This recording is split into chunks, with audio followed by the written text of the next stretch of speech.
खवातीन के हकूक की बात होती है, हमारा मुआशरा उसमें मजहब को क्यों ले आता है? जब मौलवी मदरसों में करते हैं तब मजहब कहाँ चला जाता? मजहब इंसान और खुदा के दरमियान का प्राइवेट मसला है, इसमें किसी तीसरे बंदे को मुदाखलत करने की जरूरत नहीं है। बेटे के चक्कर में खातून 6-7 बच्चे पैदा कर देती है और फिर उसमें उतनी जान जिस्म में इतनी ताकत नहीं रहती कि वो अपनी जिंदगी भी जी सके और अपने बच्चों का ख्याल सही तरह से रख सके। बुराक न्यूज की वीडियोस देखने के लिए हमारे चैनल को सब्सक्राइब कीजिए और बेल आइकन को क्लिक कीजिए ताकि आप हमारी आने वाली वीडियोस से बाखबर रह सकें। जी अस्सलाम वालेकुम। वालेकुम अस्सलाम। प्यारे भाई, ये जो आपने कार्ड लिया हुआ है औरतों के मसाइल मर्द ना बताएं, इसका क्या मतलब है? इसका मतलब ये है कि जब भी औरत मार्च करीब आता है तो सोशल मीडिया प्लेटफॉर्म में और इवन के मेन स्ट्रीम में भी कभी कभार जो मर्द होते हैं वो ये बताते हैं खवातीन को कि ये जो औरतें औरत मार्च में निकले ये फाशी फैला रही हैं, ये मदर पिदर आज़ादी चाह रही हैं, ये वेस्टर्न एजेंडा है, ये फॉरेन फंडिंग है। मतलब वो होते कौन है? मर्दों को बिल्कुल भी नहीं पता कि खवातीन किन मसाइल से गुजरती हैं रोज़मर्रा की ज़िंदगी में, उनको किस कदर हरासमेंट का सामना करना पड़ता है। तो उनके पास वो लिव्ड एक्सपीरियंस होता है नहीं जो खवातीन के पास होता है। इसी वजह से खवातीन ही इस हक के लायक है कि वो अपने जो उन पर जुल्म सितम होता है उसके हकूक की बात वही करें, ना कि इसमें भी मर्द आ जाए। हरासमेंट की बात की, आजकल तो मर्दों के साथ बहुत ज्यादा हरासमेंट हो रही है, उसके बारे में आपकी क्या राय है? हाँ, तो मर्द भाई 9 मार्च को अपना मार्च निकाल लें, मर्द मार्च कर लें। आज जो औरत मार्च है, आज 8 मार्च, आज मर्दों की बात नहीं होनी चाहिए। अगर मर्द समझते हैं कि वो बड़े जुल्म है सो कोल्ड, तो 9 मार्च को आ जाए, किसने रोका है उन्हें? वो मुनासिब करने के लिए हमारे मुल्क का कानून है वो औरत को बहुत हफ़्ज़ देता है, हमारा मज़हब इस्लाम भी औरत को बहुत हफ़्ज़ देता है।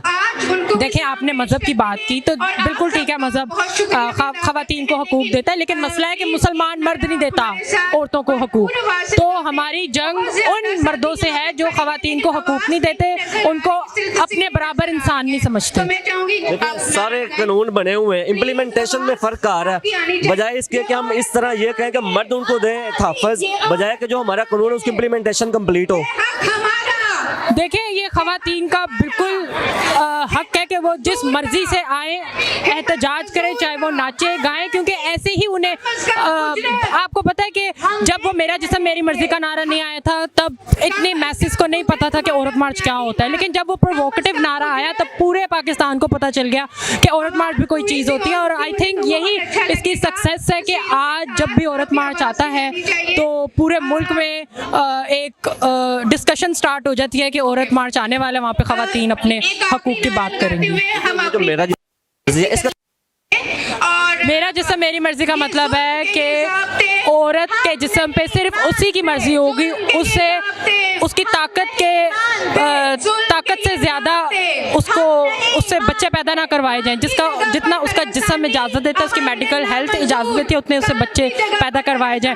उसे जुए में हार के किसी और से शादी ना करवाई जाए, उसकी शादी पूछे बगैर उसकी शादी किसी बूढ़े से ना करवाई जाए, छोटी बच्चे की शादी किसी 60 साल बुढ़े से ना करवाई जाए, और साथ ही साथ खवातीन का रेप ना किया जाए। आपको पता है पाकिस्तान में कितनी खवातीन के साथ मैरिटल होता है, घरों में औरतों का रेप होता है, और इसके बारे में कोई भी आवाज़ नहीं उठाता सिवाय औरत मार्च के। तो I think Aurat march is the best platform for all the persecuted minorities and gender minorities across the Pakistan.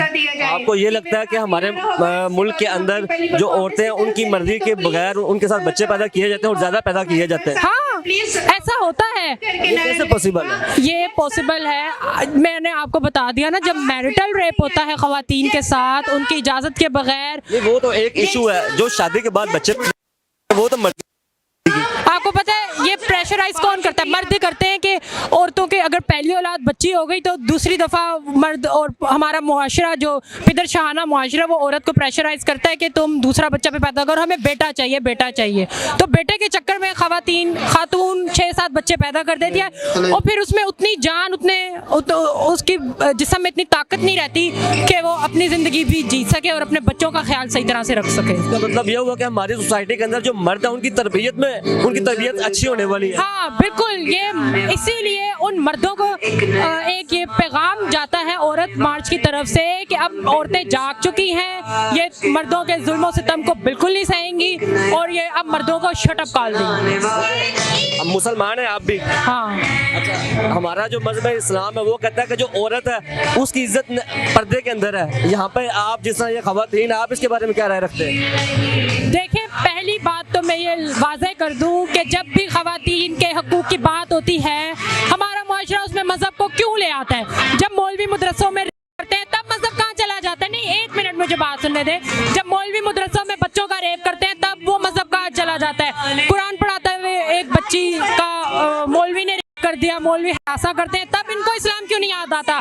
जब औरत के हकूक़ की बात होती है, औरत अपनी आज़ादी की बात करती है तो इन्हें मज़हब याद आ जाता है। और एक और बात, मज़हब इंसान और खुदा के दरमियान का प्राइवेट मसला है, इसमें किसी तीसरे बंदे को मुदाखलत करने की ज़रूरत नहीं है। अभी औरत मार्च की बात कर रहे हैं, मदरसों के बच्चे की बात भी यहाँ पे मुनासिब नहीं होगी, या मर्दों के जो ज्यादती के जो मामला है वो भी मुनासिब नहीं होंगे। अभी सिर्फ बात ये हो रही है, हमारा मजहब कहता है, इस्लाम कहता है कि जो औरत है उसकी जो इज्जत है वो पर्दे के अंदर है। नहीं, देखिए मेरी बात सुने, आप जिस रिलीजन की बात कर रहे हैं उस रिलीजन के बहुत सारे फिरके हैं और हर फिरके की अलग अलग इंटरप्रिटेशन है।